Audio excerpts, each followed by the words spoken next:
Muito bem, dando sequência à nossa programação, passamos ao painel de número 5, que traz como tema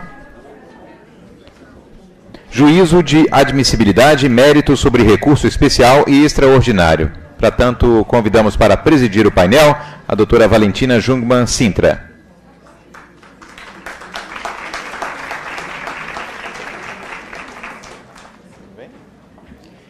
Acompanhada dos expositores, Dr. Guilherme Pupi, ele que possui graduação em Direito pelo Centro Universitário de Brasília, especialista em Direito Constitucional e mestre em Direito pelo Instituto Brasiliense de Direito Público. É advogado sócio de Amaury Nunes Advogados Associados, atuando com maior ênfase em Direito Constitucional, Direito Administrativo, Civil, do Consumidor, Previdenciário e Direito Tributário. Professor de Direito Processual Civil e de Prática Jurídica da graduação em Direito da Escola de Direito de Brasília, mantida pelo IDP. Coordenador e professor dos cursos de Extensão em Inovações em Processo Civil do IDP, coordenador adjunto e professor de pós-graduação de Direito Processual Civil do IDP. Foi professor substituto de Direito Processual Civil e Prática Jurídica da Universidade de Brasília, aprovado em primeiro lugar em Seleção Simplificada 2013. Diretor adjunto da Escola Superior da Advocacia, da OAB Distrito Federal, editor e coautor da coluna Processo e Procedimento do Informativo Jurídico Migalhas. Autor de livro e de artigos jurídicos, pesquisador e palestrante. Também expositor, eu convido ao palco o doutor Alexandre Freire.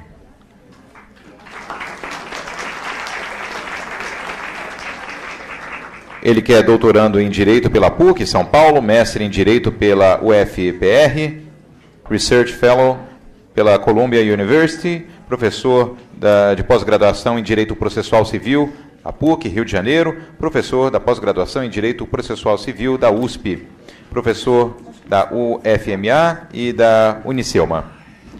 Tem a palavra a presidente deste painel. Boa tarde a todas e a todos. É realmente um prazer receber o doutor Guilherme, o doutor Alexandre. Muito obrigado pela presença, em nome da AENA e da nossa comissão também de acompanhamento da regulamentação do Código de Processo Civil. Pois bem, eu passo a palavra inicialmente para o doutor Alexandre para que ele aborde as questões pertinentes ao tema do nosso painel, que está afeto ao juízo de admissibilidade e mérito dos recursos especial e extraordinário. Tem a palavra, doutor Alexandre, pelo prazo de até 20 minutos. Boa tarde a todos. Primeiramente, eu queria registrar a minha alegria em poder voltar aqui ao Conselho Federal para dialogar sobre um tema tão caro, que é justamente o novo Código de Processo Civil, em especial em relação ao juízo de admissibilidade e ao juízo de mérito dos recursos excepcionais. Queria registrar o meu agradecimento à doutora Caroline Lousada, que muito gentilmente me convidou para poder participar deste evento. Queria também agradecer pelo fato de que hoje divido a mesa com o Guilherme Pupi, que é uma pessoa que eu tenho acompanhado toda a produção intelectual, temos trabalhos em coautoria, organizamos e escrevemos comentários ao Código de Processo Civil, recentemente publicado pela editora Saraiva.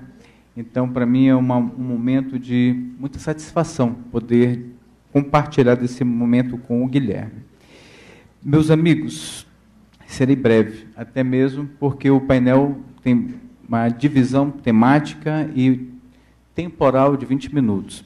O tema que me foi passado para dialogar com os colegas é justamente uma das atividades que eu desenvolvo hoje em dia no assessoramento ao ministro do Supremo Tribunal Federal, que é justamente o exame dos recursos excepcionais, em especial, obviamente, o recurso extraordinário.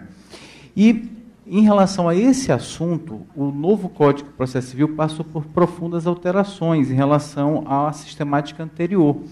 E esse ato de profundas alterações, né, esse movimento de profundas alterações, ele foi meio que cíclico em uma determinada fase. Por quê? Quando o Código foi aprovado no Congresso Nacional, submetido à sanção presidencial, em um dos tópicos do nosso encontro, que é justamente o juízo de admissibilidade, foi profundamente alterado, tanto naquilo que diz respeito à competência para o exercício do primeiro juízo de admissibilidade, quanto à possibilidade, quanto a esse juízo da correção dos vícios que não sejam reputados como graves. Então, a partir dessa primeira parte, os colegas já podem perceber que, de fato, houve uma alteração substancial, porque talvez, ao lado do recurso de embargo de divergência e do recurso de agravo de instrumento, o recurso especial extraordinário, obviamente, são os dois recursos com maior grau de dificuldade na admissão.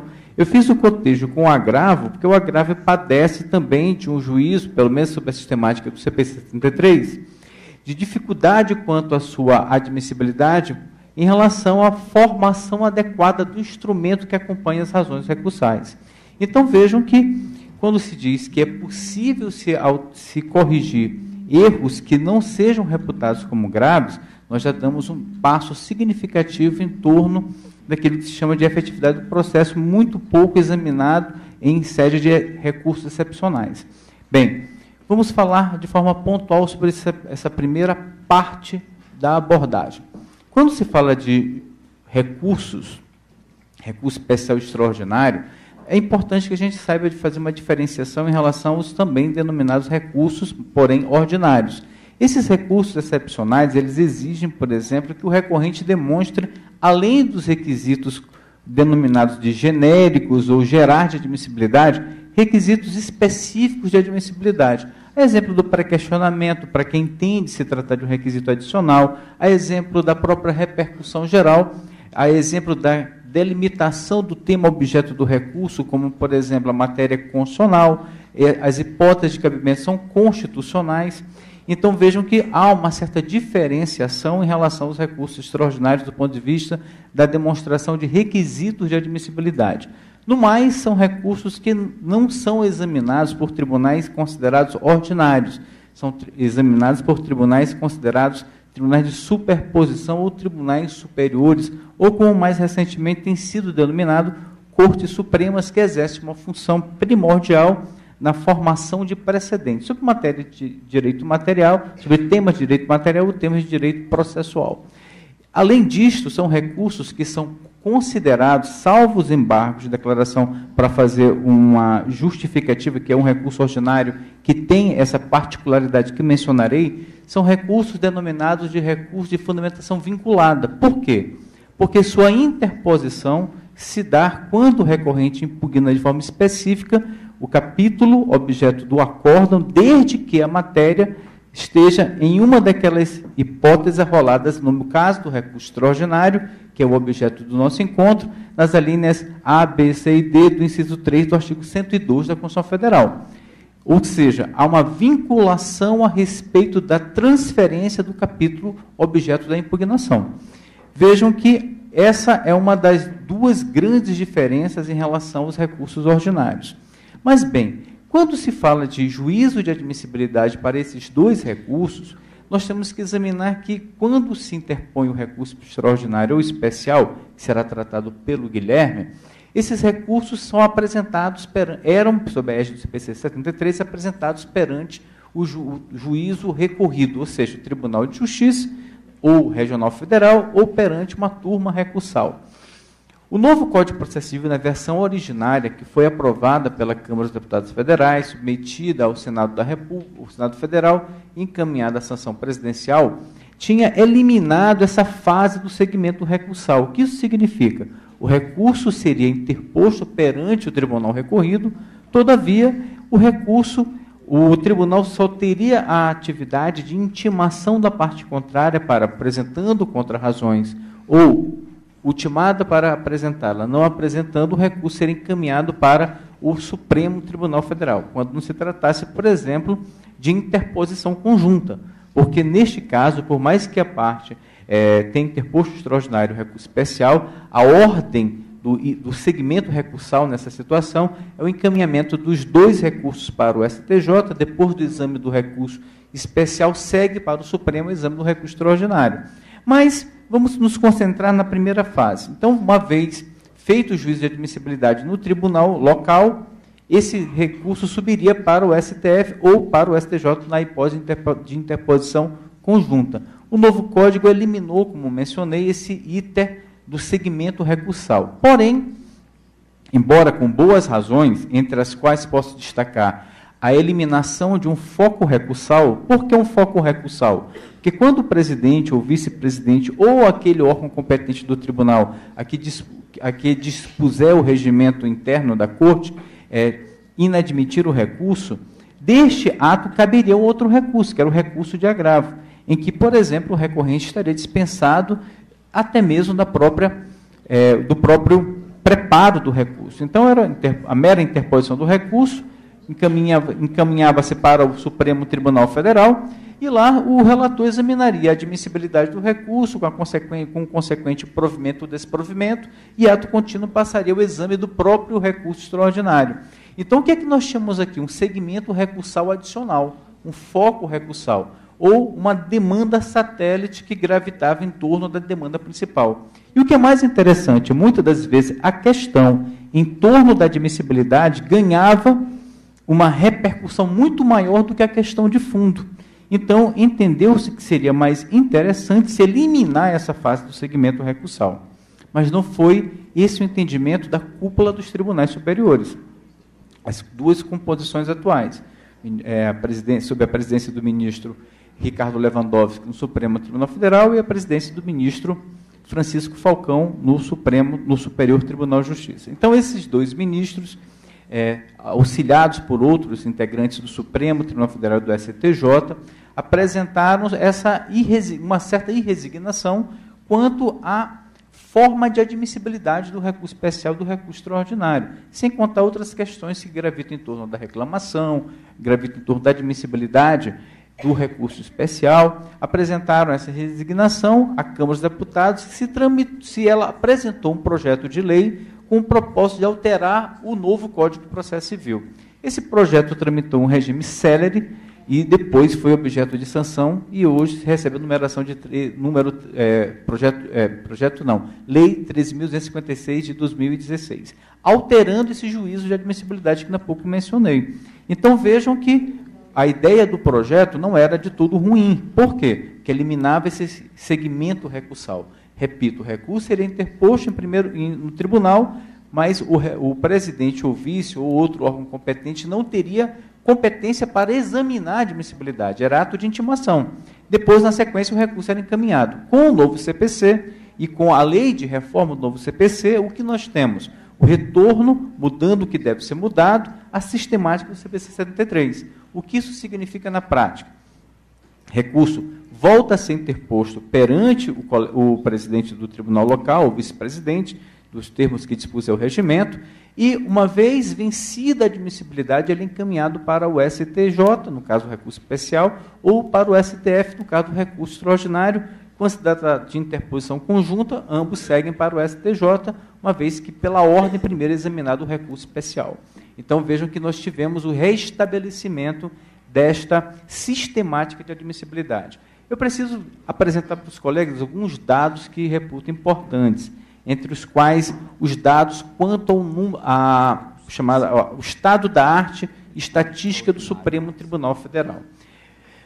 Ainda há pouco, o professor Rafael mencionou aqui que tramita, por dados apresentados pelo próprio ministro Ricardo Lewandowski na abertura do ano judiciário de 2016, tramitam no sistema de justiça 100 milhões de processos, entre ações individuais, coletivas, recursos ordinários e excepcionais, sem contar incidentes.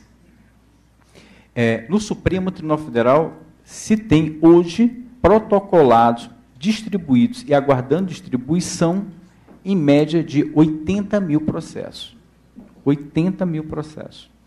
O tempo médio de julgamento de um processo Supremo Tribunal Federal engravida em torno de 4 a 7 anos. Daria exemplo para vocês que existem ações rescisórias no Supremo Tribunal Federal que foram ajuizadas em 73, 74, 75. Existem ações que ainda eram da relatoria originária do ministro Thompson Flores, do ministro Djaci Falcão, do ministro Aliomar Baleiro. Eu não disse que o processo começou em 74. Eu disse que a ação rescisória foi ajuizada no Supremo em 74. Para que vocês tenham ideia, em alguns desses processos, nós já estamos na terceira sucessão processual. É até difícil localizar o sucessor processual. Então, vejam que o fato de se ajuizar uma ação hoje no Supremo Tribunal Federal, ou na situação que eu quero mencionar para vocês, se ter um recurso no Supremo Tribunal Federal, não é garantia alguma de celeridade. Então, o fato de um recurso subir automaticamente para o Supremo após a intimação para apresentar contra-razões, não significa celeridade processual. O máximo que se terá, em verdade, é a eliminação desse segmento recursal, em razão da supressão do chamado agravo em recurso extraordinário, que, como eu falei para vocês, em razão da 13.256, foi eliminado. E tem um ponto que eu coloco, para que a gente possa fazer uma reflexão, se de fato era ou não era, do ponto de vista da capacidade institucional do Supremo Tribunal Federal, uma novidade que poderia ser acomodada na nossa realidade. Do ponto de vista teórico, do próprio desenho institucional, é interessantíssimo. Recurso interposto, não há juízo de admissibilidade, elimina-se um foco recursal, não há agravo, etc.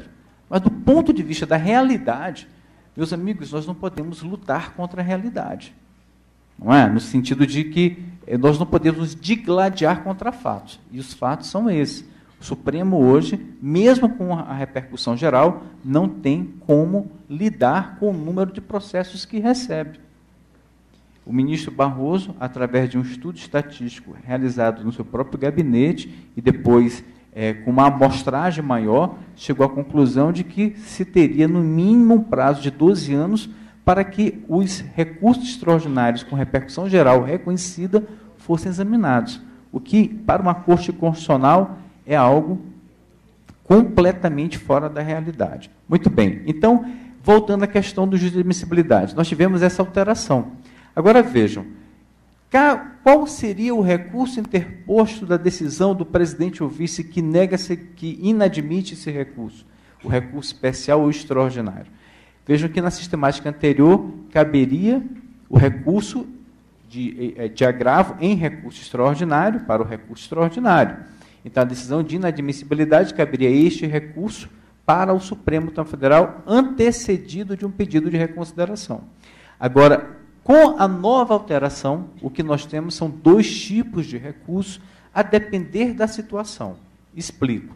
Se se tratar de recurso extraordinário individual, recurso que foi inadmitido em razão, por exemplo, da não demonstração da tempestividade do recurso, foi um exame equivocado quanto à intempestividade, um juízo equivocado a respeito da ilegitimidade recursal, da inexistência de interesse, de uma eventual perda superveniente do objeto do recurso extraordinário, caberá o agravo em recurso extraordinário para o Supremo Tribunal Federal. Porém, se se tratar de recurso afeto à sistemática da repetitividade, ou seja, a litigiosidade repetitiva em grau recursal, ou como meu amigo Bruno Dantas prefere denominar, se for um recurso submetido à chamada tutela plurindividual recursal, então nós temos um outro tipo de configuração quanto à impugnação.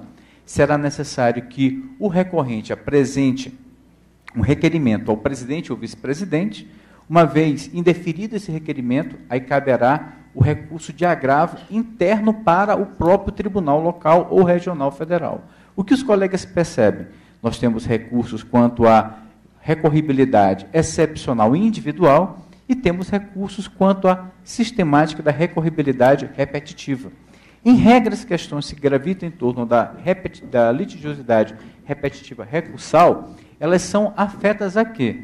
Por exemplo, a demonstração de distinção quanto ao recurso selecionado como representativo da controvérsia e o recurso sobrestado, a superação de entendimento em relação à tese veiculada no recurso ou a demonstração sob um fundamento distinto daquele que foi apreciado pela Suprema Corte, ou então, por exemplo, o pedido formulado não pelo recorrente, mas sim pelo recorrido, nas situações que gravitam em torno da intempestividade do recurso interposto.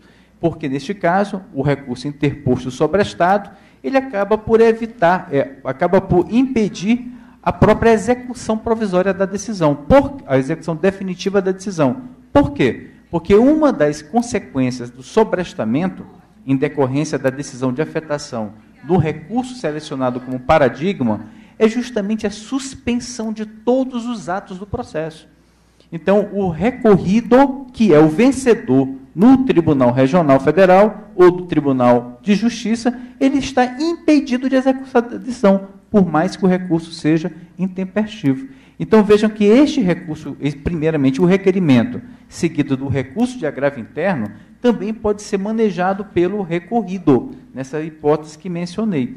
Então, o que os colegas podem perceber? Nós temos dois, eu estou batendo na tecla para deixar bem claro, temos dois recursos para duas situações distintas. Uma diz respeito à admissibilidade recursal excepcional individual e a outra diz respeito à sistemática da recorribilidade excepcional repetitiva. Bem, vencida essa etapa, o que nós vamos ter? Uma vez admitido o recurso especial, 2 minutos? Também. Vou terminar 2 já. recursos e 2 minutos. Ah, perdão. Então, são os 2 recursos, Não, é porque eu estava aproveitando para só observar, como o senhor disse, sobre os 2 recursos. Aí eu estava falando que aqui também nós temos 2 minutos para o senhor concluir, mas sem prejudicar qualquer raciocínio que o senhor esteja. Tá, obrigado. Obrigado. Vejam, vocês observam que o controle ele é controle concreto de admissibilidade do tempo, né? Então, vejam, uma vez admitido o recurso, vai ao Supremo da Federal, e lá nós temos 2 sortes de julgamento, ou 2 formas de julgamento. A primeira delas é a possibilidade de julgamento monocrático, e a segunda delas é a possibilidade de julgamento colegiado. No julgamento monocrático, as regras permanecem. Em regra, o relator pode aplicar já a jurisprudência dominante do Supremo Tribunal Federal. Bem, vocês podem perguntar, Alexandre, mas talvez um colega que tenha lhe antecedido tenha já dito que não há mais espaço para essas fórmulas, jurisprudência dominante, jurisprudência majoritária, mas vocês sabem que no STJ, o Guilherme vai mencionar isso na sequência, se editou enunciado sumular, no sentido de se autorizar o julgamento com base na jurisprudência dominante do Superior Tribunal de Justiça. O 568. No STE, o STJ foi ainda cauteloso e, no meu modo de ver, teve consideração em relação aos advogados. Bem, nós vamos trabalhar com esse cenário, vamos autorizar. O Supremo não. O Supremo sequer editou enunciado, ou pelo menos em obter dicto, em algum julgamento de órgão fracionário ou do Pleno, mencionou, nós vamos, a despeito do 932, continuar aplicando a nossa construção, nosso patrimônio hermenêutico quanto ao julgamento monocrático com base no 557. Então, o Supremo Tribunal Federal tem decidido com base na jurisprudência dominante. Até aí, meus amigos, para encerrar, eu não teria nenhum problema. O grande problema, embora, vejam que paradoxo que eu me encontro, o grande problema, no meu modo de ver, é quando se julga, não com base na jurisprudência dominante, que não é assentado em julgado repetitivo, não é assentado em julgado formalizado com base em decisão no controle abstrato de constitucionalidade, mas com base no entendimento particular do relator, que é completamente contrário do fracionário e completamente contrário ao do órgão maior, do colegiado maior, que é o Pleno. Então, o Supremo, a despeito da expressa disposição do 932, continua julgando com base numa jurisprudência dominante que nós não sabemos qual é, porque teríamos que fazer um estudo estatístico para analisar qual é a incidência de cada posicionamento desse no órgão fracionário, caso ainda não haja decisão do órgão maior, do colegiado maior, e também quando se ignora as decisões do colegiado maior ou do fracionário. E é isso que tem ocorrido no Supremo Tribunal Federal. Tanto em relação às questões que dizem respeito ao direito civil, que são aquelas que não tratam do direito criminal, como aquelas que dizem respeito ao direito penal. E, recentemente, nós estamos acompanhando um caso emblemático que tem ganhado repercussão nacional em relação à decisão proferida pelo ministro Celso de Mello. O paradoxo maior que eu queria dizer é que eu concordo com a decisão do ministro. com a posição do ministro, mas do ponto de vista do arranjo institucional, da formalização de um sistema de precedência, eu discordo. Ou seja, quanto ao momento, que é de um novo Código de Processo Civil, nós temos que levantar um senão, que é a não orientação dos ministros em relação à existência de decisão formalizada pelo Pleno, embora em processo de feições subjetivas. E do ponto de vista do conteúdo, eu sou um garantista e entendo que a decisão está correta. Então, vejam que são situações como essa que acabam nos criando paradoxos interpretativos. Meus amigos, o tempo é curto, eu espero que, quanto ao juízo de admissibilidade, pelo menos a questão tenha sido exposta, me submeto a questões na sequência e passo a palavra à presidência do nosso plenário e agradeço mais uma vez o convite. Meus parabéns, doutor Alexandre.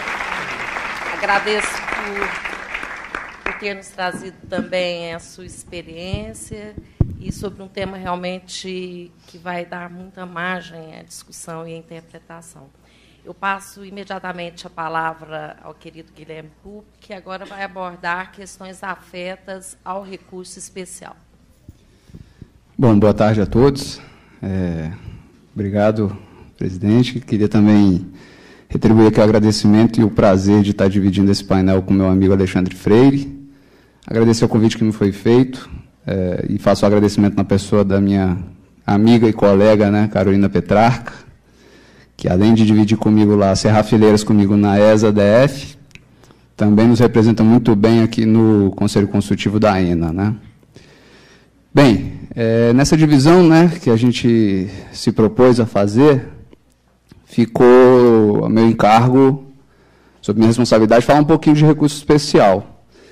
Do recurso especial, logicamente, à luz do ainda novo Código de Processo Civil, né? Porque, afinal de contas, as coisas cada vez mais rápido têm deixado de ser novas. Mas ainda é possível deparar aqui e ali com algumas novidades ou com alguns problemas que vão surgindo, sobretudo a partir da vigência do novo Código. Mais do que fazer uma exposição, com perdão do pleonasmo, expositiva ou descritiva, né? Sobre o que mudou, muitos de vocês seguramente já tiveram condições de, nos estudos próprios, avançar e verificar aquilo que tem de novo, aquilo que mudou, aquilo que foi mantido. A minha proposta aqui, depois, é claro, de fazer um apanhado histórico breve, é a de trazer 3 reflexões, 3 pontos que, segundo eu penso, merecem uma reflexão e talvez sejam oportunidades que deixaram de ser aproveitadas pela nova legislação. Pois bem, acho que vem bem a calhar, logo nessa parte introdutória da minha fala, sobretudo em razão do tema do painel, né, recurso especial e recurso extraordinário, lembrar que recurso especial e recurso extraordinário têm uma origem comum, né? Antes da Constituição de 88, era hipótese de cabimento do recurso extraordinário a violação à lei, a dispositivo infraconstitucional. Em 1946, ou a partir de 1946, já sob a vigência da Constituição de 46, o Supremo começou a deparar com um abarrotamento das suas prateleiras, né, com um número cada vez maior de recursos sendo interpostos, notadamente com base naquela hipótese de cabimento voltada para a ofensa a dispositivo infraconstitucional. Isso fez com que começasse a surgir na doutrina, e aí eu cito como obra, talvez como marco histórico inicial, que invocou essa questão, em primeiro lugar, um trabalho do professor José Afonso da Silva, de 1963, em que ele começa a colocar em debate a possibilidade de se retirar do rol de hipótese de cabimento do recurso extraordinário a violação do dispositivo infraconstitucional, com a criação de um recurso próprio e de um tribunal próprio que ficaria competente para julgar esse recurso. Esse trabalho do professor José Afonso da Silva, de 1963, repercutiu numa convenção ocorrida aqui em Brasília, em 1965, promovida pela Fundação Getúlio Vargas, e que tem algumas conclusões noticiadas pelo ministro Carlos Mário da Silva Veloso, em que, de novo, vem à baila a ideia de se criar um Tribunal Superior de Justiça, responsável por julgar recursos que buscassem atacar violação do dispositivo infraconstitucional. A despeito disso, a despeito desse trabalho de 63, dessa reunião de 65, a Constituição de 67 e a emenda de 69, né, a Constituição de 69, não não absorveram essa proposta de mudança e mantiveram, como hipótese de cabimento do recurso extraordinário, a violação a dispositivo infraconstitucional. Apenas em 1988, como todos aqui sabemos, é que surge o Superior Tribunal de Justiça, né, e o nosso conhecido artigo 105, inciso 3, com todas as suas alíneas, para, de fato, prever um recurso especial, retirar das hipóteses de cabimento do recurso extraordinário a violação a dispositivo infraconstitucional e criar um tribunal que ficaria competente para o julgamento daquele recurso, como competência recursal, além de outras competências originárias. O Superior Tribunal de Justiça, e aqui eu trouxe alguns dados, e aí eu permito minha cola, né? Curiosamente, em 1989, no ano seguinte, né, a sua criação, o Superior Tribunal de Justiça recebeu 6.103 recursos especiais. 6.103 recursos especiais. E julgou 3.550 desses recursos, pouco mais de 50%. Em 2007, 18 anos depois, o Superior Tribunal de Justiça recebeu 313 mil processos, vindo a julgar 277 mil desses processos. Ou seja, nesse intervalo aí de 18 anos, sem que houvesse alteração no número de ministros, eu tive um incremento de recursos ajuizados, interpostos perante aquele Tribunal de Justiça, né, de 307 mil recursos.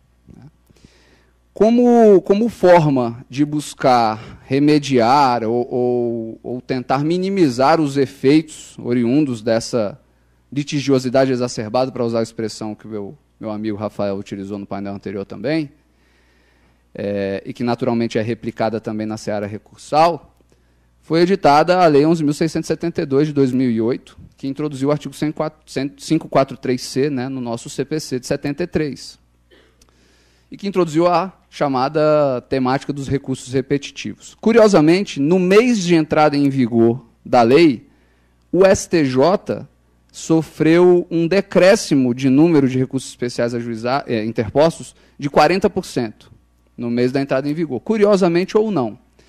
Mas esse novo instituto, né, dos recursos repetitivos não foi suficiente para evitar que em 2012 o STJ chegasse num recorde de julgamentos, e de novo eu recorro aqui à cola, de 287 mil recursos de 289 mil interpostos.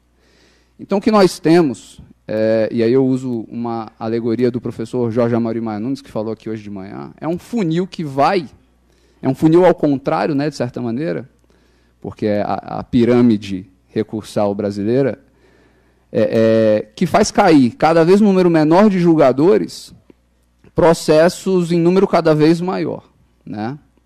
E isso gera, naturalmente, um congestionamento. E aí vem o novo Código de Processo Civil de 2015. E aí vem o Código de Processo Civil de 2015 e busca, por meio de um fortalecimento dos precedentes, por meio de uma anabolização dos recursos repetitivos, né, buscar, de alguma maneira, minimizar também os danos desse alto grau de litigiosidade que tem demonstrado que o sistema cada vez menos possui condições de se desincumbir daquilo para o que ele existe, né, em primeiro lugar. Na redação, o Código de Processo Civil, e aí agora eu faço menção eu vou fazer também um histórico aqui, até chegar na Lei 13.256, que foi mencionada pelo Alexandre. Na redação original do anteprojeto, do que viria a se tornar o CPC de 2015, não havia previsão da supressão de admissibilidade. Não havia. Pela primeira vez aconteceu essa sugestão de uma supressão de admissibilidade na 7ª audiência pública, durante as discussões sobre o anteprojeto, que ocorreu em Porto Alegre. Pela primeira vez alguém na plateia falou disso. Isso não foi incorporado pelo anteprojeto. O anteprojeto convertido no PLS, né, no Senado, 166, não incorporou isso. O projeto foi para a Câmara. Na Câmara a discussão nasceu. Houve uma proposta de emenda para que fosse suprimido o juízo dúbito de admissibilidade de recurso especial e recurso extraordinário, sob o argumento de que 90%, não havia citação de fonte, mas 90% dos recursos especiais eram inadmitidos na origem, e dessas decisões de inadmissibilidade, apenas 85% tinham recurso de agravo interposto. Então, sob esse argumento de uma banalização do juízo de admissibilidade pelas instâncias de origem, houve a proposta, no âmbito da Câmara dos Deputados, de que fosse suprimido o juízo dúbio de admissibilidade. Essa emenda recebeu parecer contrário dos dois relatores na Câmara, né, os deputados Sérgio Barrados Carneiro e Paulo Teixeira. Apenas numa comissão especial, que depois foi instituída no âmbito da Câmara dos Deputados, é que isso foi introduzido e aprovado no plenário. E acabou sendo chancelado no Senado Federal, quando da condição de casa revisora, né? Casa iniciadora e depois revisora da emenda substitutiva aglutinativa proposta pela Câmara dos Deputados. E aquilo gerou um choque, né? Quando virou lei, aquilo gerou um choque, sobretudo no âmbito do STJ e do STF. E começaram a pulular artigos e números lançados aí na imprensa especializada, sobre como aquilo inviabilizaria o papel das Cortes Superiores. Como a eliminação do juízo dúbio de admissibilidade inviabilizaria a análise de recursos pelo STJ e pelo STF. E aí os mais variados números foram indicados. Eu confesso a vocês que eu fui atrás dos números que eram indicados por vários ministros. Eles não traziam referências, talvez por incompetência minha. Eu nunca encontrei a origem desses números que eram indicados, números que divergiam entre si por vezes, né? No próprio CNJ, Justiça em Números, não consegui encontrar também essa informação. Enfim, mas o fato era que, a pretexto, sob o fundamento de que a mudança inviabilizaria o trabalho das Cortes Superiores, deveria haver uma reforma ainda no período da vacácio para supressão da supressão do juízo de admissibilidade. E essa atuação foi exitosa e culminou, como eu disse, na Lei 3.256, que suprimiu. Qual a minha opinião sobre isso? E aí a primeira reflexão. A minha opinião sobre isso, e a reflexão que eu proponho, é de que não foi bom. Não foi bom suprimir essa proposta de alteração, né, que buscava acabar com o juízo dúbio de admissibilidade. E eu explico por quê. A par dessa discussão sobre números e tudo mais, eu entendo que é bastante nítida a proposta, a opção político-legislativa feita pelo legislador do CPC de 2015. Não é que com a eliminação do juízo dúbio de admissibilidade, todos os processos, todos os recursos agora fossem subir sem barreiras. Pelo contrário, a proposta toda por detrás do CPC de 2015 é a de fortalecer precedentes e, com isso, possibilitar, viabilizar filtros de mérito. Eu explico. A partir do momento que você tem uma afetação de um recurso, a partir de agora, a partir de 18 de março, né, desde 18 de março, você tem uma suspensão até 1º grau. Isso não constava dos processos até 1º grau que versem sobre aquela matéria. É verdade, embora nós não tivéssemos isso no CPC de 73, o próprio Supremo já tinha recorrido a esse artifício, sobretudo no caso dos planos econômicos, o ministro Dias Toffoli utilizou disso. Mas a gente não tinha esse regramento no CPC e passou a ter. Isso representa o seguinte: a partir do momento que eu afeto um determinado julgamento como paradigma de uma controvérsia, aqueles processos, desde o 1º grau, não vão subir. Eles não vão subir. Eles são paralisados. Tudo bem, você pode me dizer que até 1 ano, mas eles são paralisados. Além disso, eles certamente não passarão do 2º grau. Aqueles recursos pendentes, eles vão ficar sobrestados. Eles serão sobrestados. Então, esses recursos, eles não vão necessariamente subir de modo a tumultuar o exame pelas cortes de superposição. E por que eu vejo isso com bons olhos? Porque como é hoje, né, com o restabelecimento do juízo dúbio de admissibilidade, como era no CPC de 73. Não subia nem o recurso sobre matéria repetitiva, nem o leading case. A ideia do CPC de 2015 qual foi? Julguemos os casos repetitivos de forma padronizada, de forma a fazer valer o precedente judicial sobre aquela matéria. E facilitemos, por outro lado, a subida do recurso que foge daquela discussão. E o que acontece, lamentavelmente, a gente sabe, quem advoga sabe, é que a regra é que não sobe nenhum nem outro. A gente entra numa vala comum e tudo fica embarreirado, dependendo da interposição de Aresp ou de ARI, né?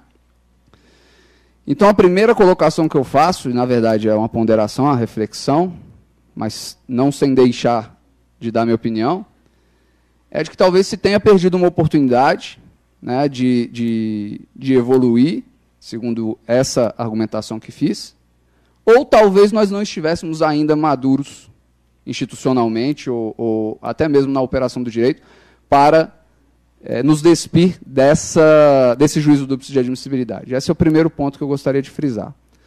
Os outros dois pontos, e aí eu vou ser mais breve para não correr o risco da intempestividade, né, presidente. Os outros dois pontos que eu gostaria de mencionar, assim, só para encerrar esse ponto, e de novo recorrendo aqui à colinha, né, essa ideia só para que você tenha ideia, no âmbito do recurso especial, no âmbito do STJ, a gente tem hoje mais de 700 temas em julgamento ou afetados a respeito de recursos repetitivos. Então, seguramente, se tratam de casos repetitivos, esses 700 são multiplicados pelo número de processos de cada matéria.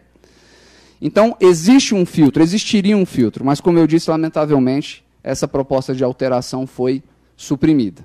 Os outros dois pontos que eu queria mencionar, e como eu disse mais brevemente, um deles foi tocado brevemente pelo Alexandre Freire.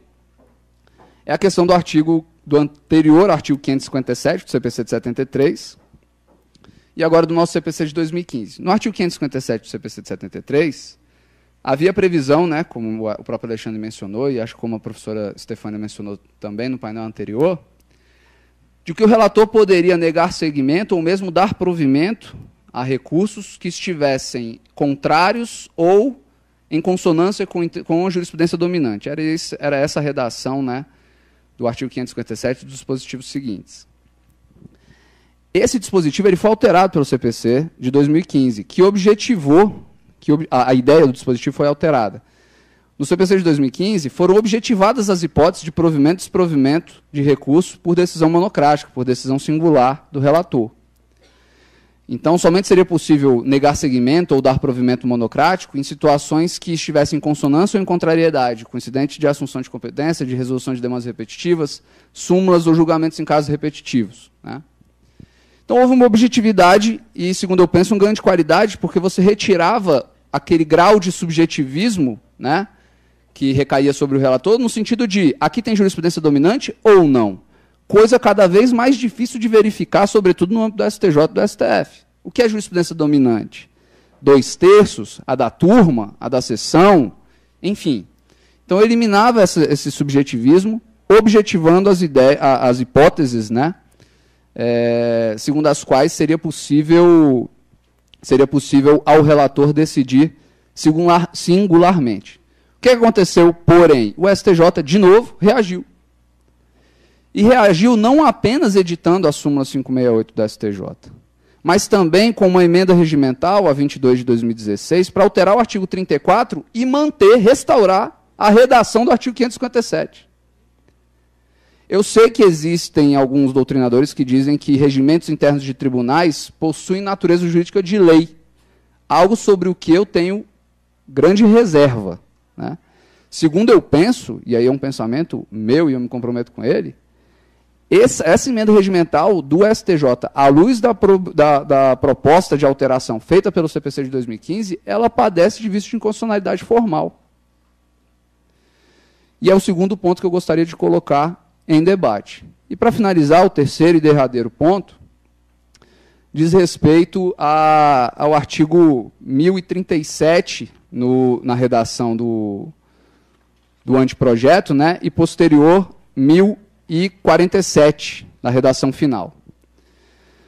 Na redação do anteprojeto, eu vou recorrer de novo aqui à minha colinha, o 1047 da redação final da Câmara dos Deputados. E aí eu permito a leitura. O parágrafo único do 1047.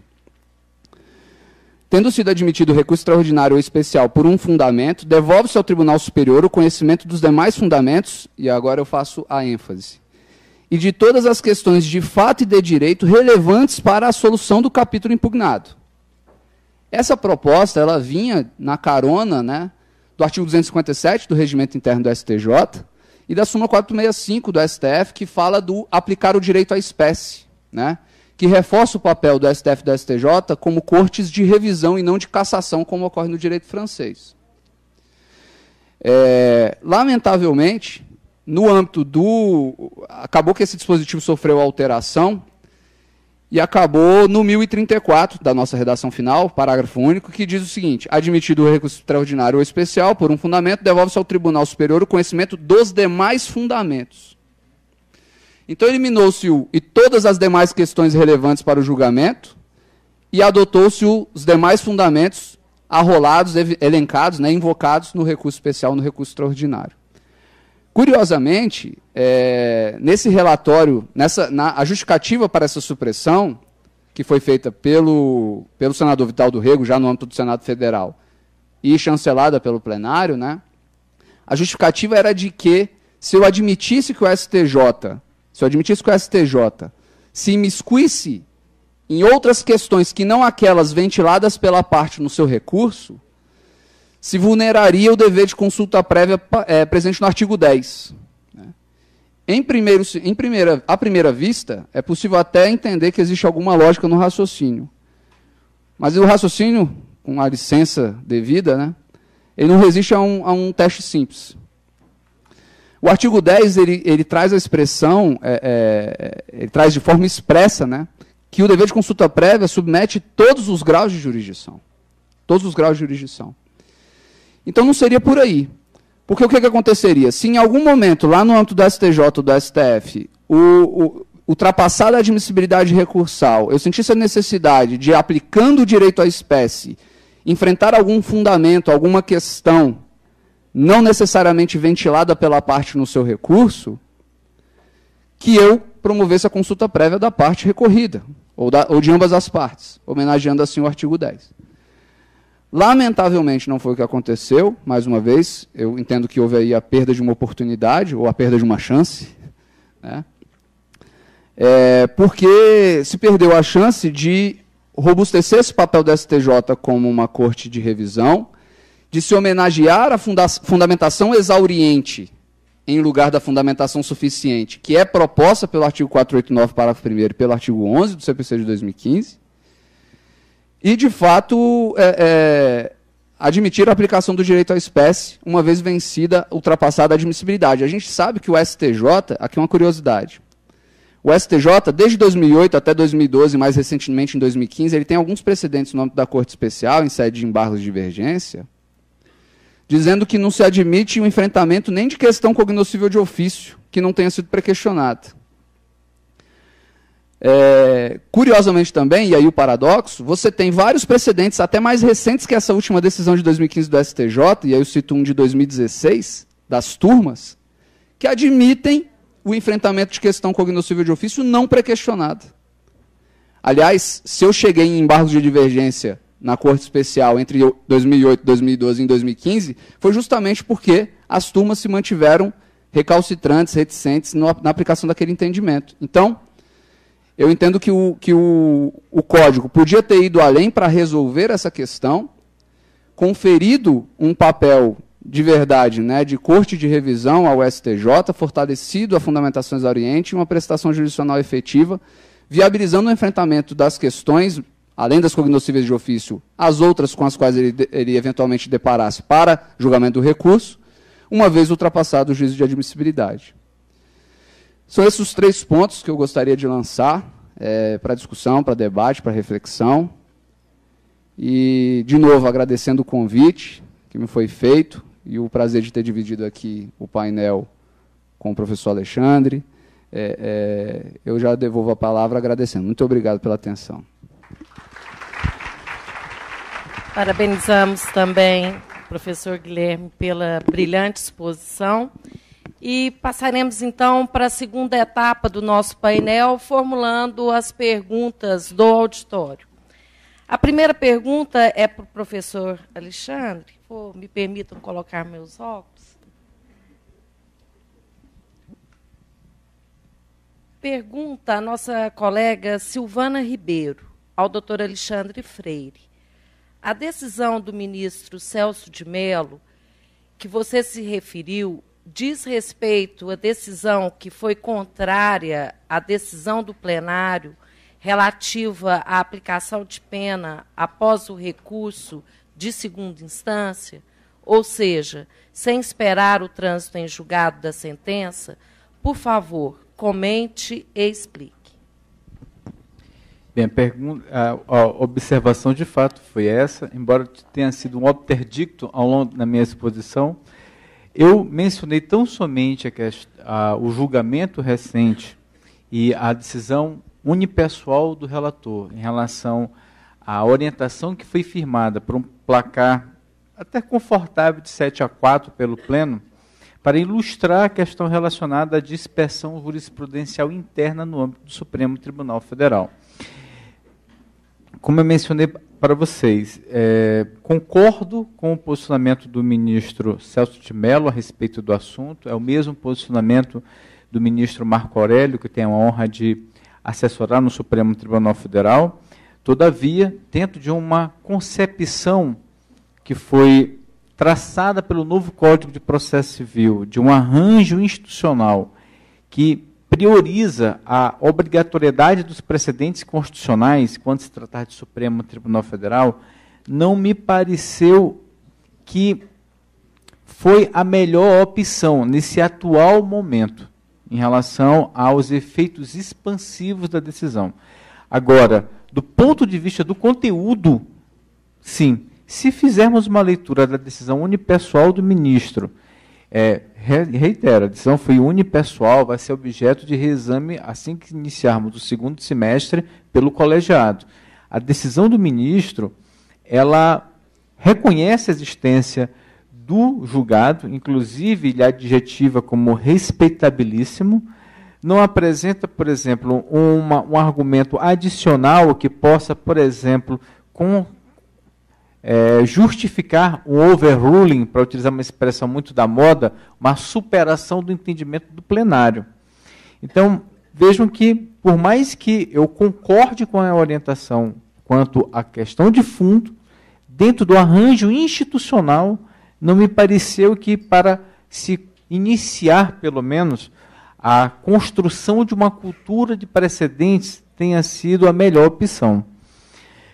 Talvez aguardar o julgamento das duas ações que hoje estão sob a relatoria do ministro Marco Aurélio, que questionam a constitucionalidade do dispositivo do Código de Processo Penal a respeito da execução provisória, talvez fosse uma opção que pudesse acomodar essas duas situações. A questão de fundo, a preservação do princípio da presunção de inocência, ou seja, evitar que se leia esse princípio da legislação infraconstitucional para constitucional, uma espécie de looping interpretativo, deixar para se rediscutir essa questão mais adiante, e não me parece que haja um entendimento fechado dos ministros que participaram daquele julgamento. Basta lembrar que em dezembro de 2014, a Suprema Corte firmou em julgamento em repercussão geral que antecedentes criminais e processos em curso, que processos em curso não deveriam ser levados em consideração para fins de dosimetria. E, em agosto, já com uma nova composição, com a participação do ministro Edson Fachin, a Suprema Corte, no julgamento de um HC, ou seja, em processo que não é objetivo, de feições marcadamente subjetivas, alterou seu entendimento. O que isso significa? Isso significa que o tribunal pode também evoluir em sentido contrário, a partir de uma perspectiva diferente dos argumentos que foram apresentados nessas duas ações do controle abstrato de constitucionalidade.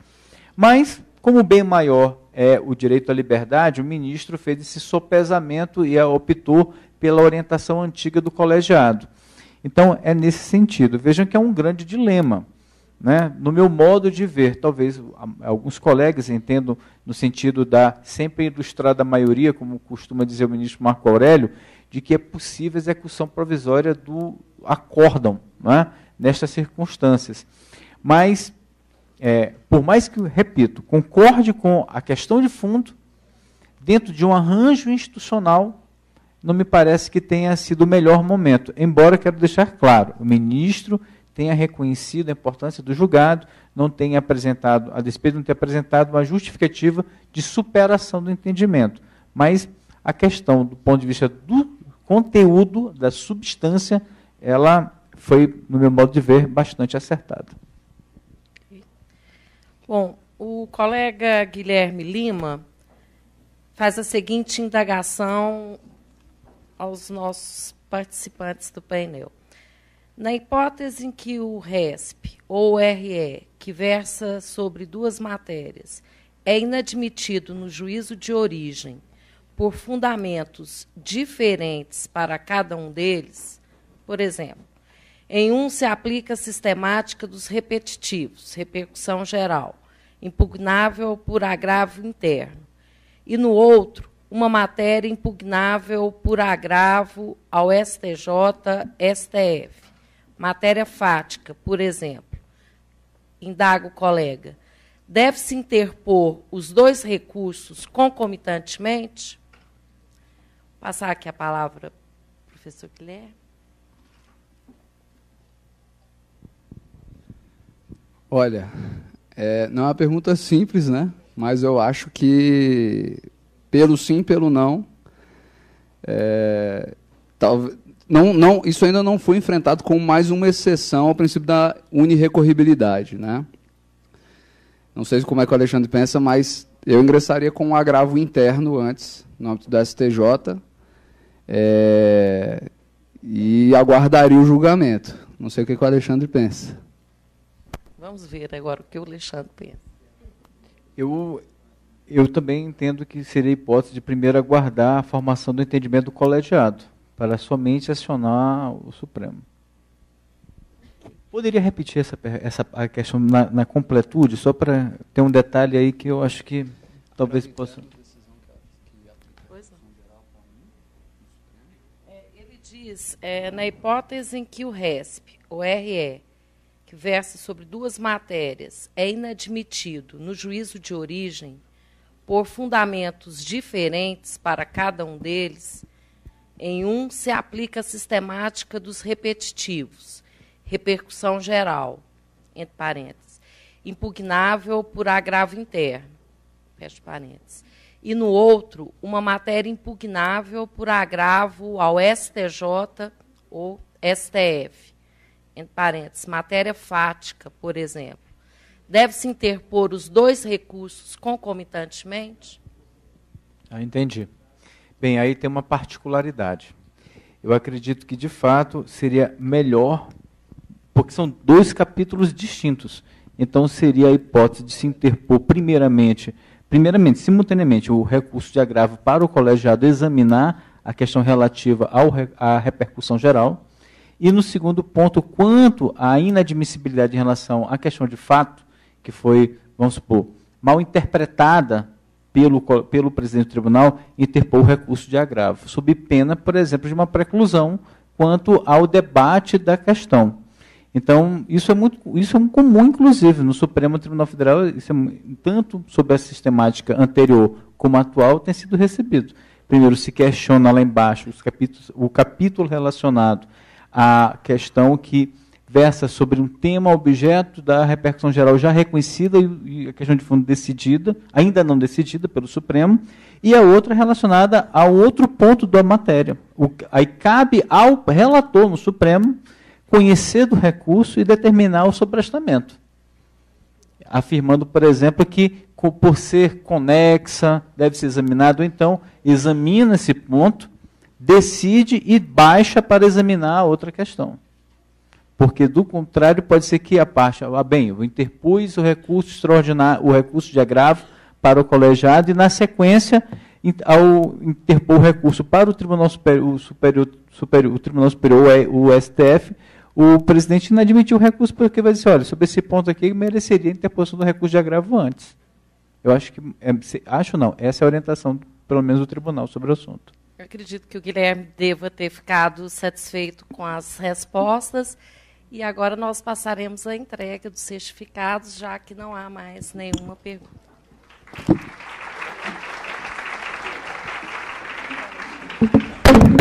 Esse é o meu.